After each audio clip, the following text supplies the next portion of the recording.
إن أنكر الأصوات لصوت الحمير. الناس بتاخد الآية دي آية تظلم فيها الحمير.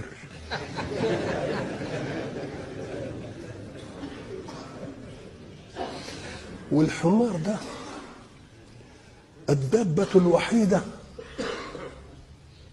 التي قيل فيها ولا يقوم على ضيم يراد به إلا الأذلان عير الحي والوتد.